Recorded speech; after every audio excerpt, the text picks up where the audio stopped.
আজকে তোমাদের সঙ্গে একটা সিম্পল রান্না শেয়ার করব, তেল বেগুন, যেটা গরম ভাতে খেতে লাগে অসাধারণ, না খেলে বুঝতে পারবে না। তার সঙ্গে আছে বেগুন পোড়া। এইভাবে বেগুন পোড়া মাখলে যারা বেগুন পোড়া ভালোবাসে না তারাও খেয়ে নেবে। তো চলো ব্লগটা শুরু করা যাক। নমস্কার বন্ধুরা, সবাই কেমন আছে? আশা করছি সবাই খুব ভালো আছে, সুস্থ আছে, আমরাও ভালো আছি। আবারও নিয়ে চলে এলাম একটা নতুন ব্লগ।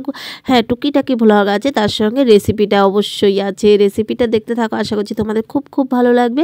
আর এই যে চলে এসছে মাছ। না একা আসেনি, আমি ফোন করে ডেকেছি, ওনাকে ফোন করলে উনি চলে আসে। তো আজকে ওনার কাছে শুধুই রুই মাছ আছে। যাই হোক, রুই মাছগুলো একদমই তাও তরতাজা, একদম নড় ছিল, দেখেই বুঝতে পারছো। তো উনি কেটে কুটে দেয়, সেই জন্য কোনো ঝামেলা নেই। বাড়ির সামনে এসে, এটা কিন্তু গেটের সামনে আমি দাঁড়িয়ে আছি আমাদের, যেখানে আমরা ভাড়া থাকি। তো সেখানে এসে কেটে কুটে দেয়, কতটা সুবিধা বলো। আর কিন্তু খুব ভালো মাছ দেয়, ওনার মাছগুলো খুবই ভালো, মানে টেস্ট হয় খেতে। যাই হোক, এখন এই যে মাছগুলো কেটে কুটে দেবে, তোমাদের সঙ্গে একটুখানি শেয়ার করছি। আজকে রুই মাছটা খেতেও ছিল অসাধারণ। তো দেখছিলাম বড় ওজনের আছে নাকি, না 1 কেজির মানে উপরে নেই, সবগুলোই মানে তার থেকে ছোট ছোট। তাই ভাবলাম না 1 কেজিটাই নেই, ছোটোগুলো থেকে বড়টা বেশি টেস্ট। আমি আরও বড় খুঁজছিলাম কিন্তু নেই বললো। যাই হোক, বললাম গোল গোল করে পিস করে দেবে, কারণ আমার বরের ওই ছোট ছোট পিস পছন্দ না, ও গোল গোল পিসটাই পছন্দ করে। তাই বললাম যে না, গোল গোল করেই দাও, কারণ কালকে স্যাটারডে। যাই হোক, তারপর চলে এলাম ঘরে। এসে মাছ ধুয়ে টুয়ে নিয়ে সুন্দর করে হলুদ নুন দিয়ে মেখে নিয়েছি। আর আজকে তেলটা কেন দেখাচ্ছি তোমাদেরকে বলো তো? আজকে বানাবো তেল বেগুন। তো তার আগে মাছগুলোকে ভেজে তুলে নেই। আর হচ্ছে গিয়ে আজকে মাছের কোনো রেসিপি দেখাবো না, কারণ সবসময় তো দেখাই, আজকে একটু অন্য ধরনের দেখাই। তাই ভাবলাম আজকে সিম্পলের মধ্যে তোমাদের সঙ্গে কিছু শেয়ার করা যাক। চলো, এখানে মাছ ভাজা হতে থাক, আর এখানে তোমাদের দেখিয়ে দিই কী কেটে নিয়েছি। যে বেগুনগুলোকে ডুম করে কেটে নিয়েছি।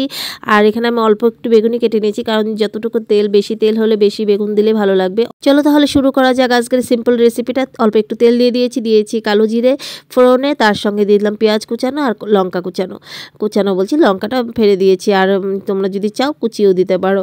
যাই হোক, এখন পেঁয়াজটাকে আমি সুন্দর করে ভেজে নেব, হালকা লাল করে নেব, বেশি একটা লাল করব না, হালকা লাল করে নেব। এই রেসিপিটা মানে যারা না ভালোবাসে বেগুন খেতে বা মাছের তেল খেতে, তারা কিন্তু এই মানে এইভাবে রান্না করে দিলে অনায়াসে খেয়ে নেবে। আর ভাতের সঙ্গে খেতে তো মানে কি বলবো, একদম দুর্দান্ত লাগে। এটা হলে আর কিছুই লাগবে না, এরকম এত স্বাদ হয় এটার। আর দিয়ে দিয়েছি অল্প একটু আদা রসুনের পেস্ট, দেখতেই পাচ্ছ। তোমরা চাইলে আর একটু বেশিও দিতে পারো, বা চাইলে নাও দিতে পারো, না দিলেও হয় এটার মধ্যে আদা রসুন। কিন্তু একটু আদা রসুন দিলে না আমার কাছে ভালো লাগে, তাই বলে আমি একটু দিয়েছি। হয়তো অনেকে রসুন পছন্দ করে না, না দিলেও হবে। যাই হোক, আমার ভালো লাগে তাই আমি দিলাম। আর এখানে যে কথা বলতে বলতে পেঁয়াজগুলোও কিন্তু হালকা হালকা সুন্দর ভাজা হয়ে গেছে। এখন মাছের তেলগুলোকে আমি এটার মধ্যে দিয়ে দেবো। তো দেখো, মাছের তেলগুলো দিয়ে দিয়েছি। এখন একটুখানি নাড়াচাড়া করতে মাছ থেকে দেখবে কতটা তেল বেরিয়ে গেছে। তো সেই জন্য কিন্তু প্রথমে অল্প তেল দেওয়া, বেশি তেল দিয়েও তো রান্না করতে পারতাম, কিন্তু ভালো লাগে না ওইটা, আবার বেশি তেল হলে ভালো লাগবে না খেতে। তো দেখো, অনেকটাই কিন্তু তেল বেরিয়ে গেলো, দেখেই বুঝতে পারছো। তো তেল বেরোনোর পর আমি যে বেগুনগুলো কেটে রেখেছি, ওই বেগুনগুলোকেও দিয়ে দিলাম সুন্দর করে। আর মানে বেশি যদি তেল হয় মাছের, তখন বেশি করে বেগুন দিলে খেতে স্বাদ লাগবে, আর কম তেলে কম বেগুন দিলেও স্বাদ লাগবে। যাই হোক, কথা বলতে বলতে নুন দিয়ে দিলাম, হলুদ দিয়ে দিলাম, আর দিয়ে দিলাম লঙ্কার গুঁড়ো। ব্যাস, আর কোনো মশলা দেবো না। অনেকে হয়তো অনেক ধরনের মশলা ইউজ করে, কিন্তু আমি না, আমি সিম্পলের মধ্যে আজকে বানিয়ে দেখাচ্ছি তোমাদেরকে। এইভাবে তোমরা একবার অবশ্যই রান্না করে খেয়ে দেখো, অসাধারণ লাগবে। তো একটু নাড়াচাড়া করে ভাজা করে নিয়ে এখন এটাকে গ্যাসের আঁচটাকে কম করে হালকা ঢেকে দেবো, বেশিক্ষণের জন্য না, অল্প সময়ের জন্য ঢেকে দেবো, যাতে বেগুনগুলো সুন্দর সেদ্ধ হয়ে যায়, তেলগুলো সম্পূর্ণ বেগুনের মধ্যে ঢুকে যায়। আর এখানে সাইডে আমি বেগুনটা পোড়া দিয়ে নিচ্ছি। গ্যাসের মধ্যে পুড়ে নিতে হয়, কাঠের উনুন হলে তো মানে বেগুন পোড়াটার স্বাদটাই অন্যরকম হয়ে যায়। এখানে বেগুন পোড়া হচ্ছে, আর এখানে আমার ঢাকাটাও হয়ে গেছে। বাস, ঢাকনা উঠিয়ে নিলাম, এখন নাড়াচাড়া করলেই ব্যাস হয়ে গেল। তোমরা চাইলে একটু ধনেপাতা ছড়িয়ে দিতে পারো, আমি আজকে ধনিয়া পাতা দিইনি। আজকে আমার মনে হলো এইরকম করেই আমার ভালো লাগবে, তাই এই যে লাল লাল করে একটুখানি ভাজা করে নিলাম। ব্যাস, এটা যদি থাকে বন্ধুরা, আর কিছু লাগবে না ভাতে। তো চলো, এখন এটাকে আমি নামিয়ে নেব। আর ওইখানে বেগুন পোড়াটা তোমাদের সঙ্গে আজকে ভেবেছি একটুখানি শেয়ার করব, কারণ ওই বেগুন পোড়াটা মানে অন্য ধরনের করে বানাবো, ওইটাও আমি সিম্পল করেই বানাবো। তো চলো শুরু করা যাক। এই যে এখানে কড়াইয়ের মধ্যে তেলের মধ্যে দিয়ে দিয়েছি, আমি শর্টকাটেই দেখাচ্ছি, একটু রসুন কুচানো, লঙ্কা কুচানো আর পেঁয়াজ কুচানো। ব্যাস, তারপরে দিয়ে দিলাম এখানে ডিম, আর একটু আদা কুচানো কিন্তু ছিল, একটা ডিম দিয়ে দিলাম। তোমরা চাইলে 2টো ডিমও দিতে পারো, আমি একটা বেগুন পড়েছি, একটা ডিমই দিয়ে দিলাম। এখন একটুখানি অল্প তেলের মধ্যে কিন্তু করছি আমি, বেশি একটা তেল দিইনি, দেখে বুঝতে পারছো।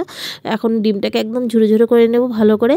তারপর আমি বেগুনটাকে পুড়িয়ে নিয়েছি, ওই বেগুনটাকে চোচাটা ছিলে সুন্দর করে বেগুনটাকে এমনি মেখে নিয়েছি হাত দিয়ে শুধু, আর কিছুই দিইনি এটার মধ্যে। এতে দিয়ে দিলাম ওই বেগুন পোড়াটাকে। এখন কড়াইয়ের মধ্যে। ব্যাস এখন একটুখানি নাড়াচাড়া করে নেব ভালো করে, তারপর দিয়ে দেব স্বাদ অনুযায়ী নুন। আর নুনটা যতটুকু দরকার অতটুকুই দেবে। আর এই বেগুন পোড়াটা এমনি বেগুন পোড়ার থেকে না এইভাবে বেগুন পোড়া তোমরা বানিয়ে খাবে। যারা বেগুন পোড়া অনেকেই কিন্তু ভালোবাসে না, কিন্তু এইভাবে যদি বানিয়ে দাও না চেটে পুটে খেয়ে নেবে, এতটা সেন্ট সুন্দর হয়। তার সঙ্গে খেতে রুটি বলো বা ভাত বলো দারুণ যায় এই বেগুন পোড়াটা। তোমরা অবশ্যই ব্রেকফাস্টেও কিন্তু এইভাবে বেগুন পোড়া দিয়ে রুটি দিয়ে বা পরোটা দিয়ে বা লুচি দিয়ে দিতে পারো, দারুণ লাগে খেতে। আবার রাত্রের খাবারে শুধু ভাত আর এই বেগুন পোড়া যদি হয় আর কিছুই লাগবে না, লাস্টে দিয়ে দেবে একটু বেশি করে ধনেপাতা, ব্যাস হয়ে গেল, আর কিছুই লাগবে না। এত সুস্বাদু হয়, এত সিম্পলভাবে রান্না করে বেগুন পোড়াটা এত সুস্বাদু হয়। তো অনেকেই আছে জিরে গুঁড়ো বা লঙ্কার গুঁড়ো এগুলো দেয়, আমি একদমই না, একদম সিম্পলভাবে আজকে বানিয়েছি আর খেতে ছিল অসাধারণ অসাধারণ। তো আমার বেগুন পোড়া হয়ে গেছে রেডি, 2 মিনিটের মধ্যে বেগুন পোড়া রেডি। আর এটা সব কিছুর সঙ্গেই কিন্তু খেতে দারুণ লাগে। তো চলো তাহলে বেগুন তেলটা একটুখানি ভালো করে তোমাদেরকে দেখিয়ে দিই। একবার তেল বেগুন বলছি, একবার বেগুন তেল বলছি, হ্যাঁ একটা বললেই হলো। যাই হোক দেখো কতটুকু হয়ে গেছে রান্না করে, বাটিতেও পুরোটা কিন্তু বাটিটা ভরেনি। আর দেখো দেখতে কেমন হয়েছে জানি না, তোমাদের হয়তো আমার মোবাইলে কালারের জন্য বেশি একটু যেন লাগছে, লেগে গেছে। এটা লাগেনি কিন্তু, মানে লাল লাল করে ভাজা হয়েছে, এই জন্যই তো এটার টেস্টটা অন্যরকম হবে, কাঁচা কাঁচা থাকলে ভালো লাগবে না। আর এই যে এতটুক তেল বেগুন দিয়ে 1 থালা ভাত খাওয়া হয়ে যাবে। তোমাদের বাড়িতে যদি তাজা মাছের তেল নিয়ে এসে থাকে তাহলে এখনই বানিয়ে নাও এই তেল বেগুন। আর এখনকার শীতের দিনে বেগুনের সঙ্গে এই মাছের তেল দিয়ে যদি শীতের দিনে বেগুন দিয়ে বানানো যায় তাহলে ওইটার স্বাদ তো আরও অসাধারণ। তোমরা এখনই আজকেই বানিয়ে নাও এই তেল বেগুনটা। এইটা বানিয়ে নিয়ে তোমরা ভাতের সঙ্গে মেখে খেলে অবশ্যই একবার হলেও আমার চ্যানেলটার কথা মনে পড়বে যে কোন চ্যানেলে দেখেছিলে তেল বেগুনটা। ঠিক বললাম তো বন্ধুরা, একবার খেয়ে দেখো তারপরেই মনে পড়বে, তার আগে মনে পড়বে না। অবশ্যই একবার কিন্তু ট্রাই করবে সবাই এই তেল বেগুনটা। একদম সিম্পল রেসিপি, একদমই সিম্পল, খেতে লাগে অসাধারণ। তার সঙ্গে বানিয়েছিলাম মাছের ঝোল, রুই মাছের। এই মাছের ঝোলটা শেয়ার করার ইচ্ছে ছিল, একদম অন্যরকম করে বানিয়েছি, কিন্তু এতগুলো শেয়ার করলে তো তোমাদের ভালো লাগবে না, তাই বলে শেয়ার করলাম না। আর এখানে এখন আমার বড়মশাই খাচ্ছে তেল বেগুন দিয়ে। প্রথমে ভেবেছিল অত বোধহয় ভালো না, মানে ওই অতবার এগুলো তেল টেলে দিতে পছন্দ করে না। যাই হোক প্রথমে ভেবেছিল ভালো লাগেনি, তারপর একবার মুখে দেওয়াতেই বলছে আর একটু দাও। চলো তাহলে বন্ধুরা আজকের এই রেসিপিটা কেমন লাগলো তো অবশ্যই জানাবে। দুটো রেসিপি তোমাদের সঙ্গে শেয়ার করলাম, ভালো লাগলে একটা করে লাইক করো, কমেন্ট করে চ্যানেলটাকে সাবস্ক্রাইব করে পাশে দেখো। আজকের মতো টাটা।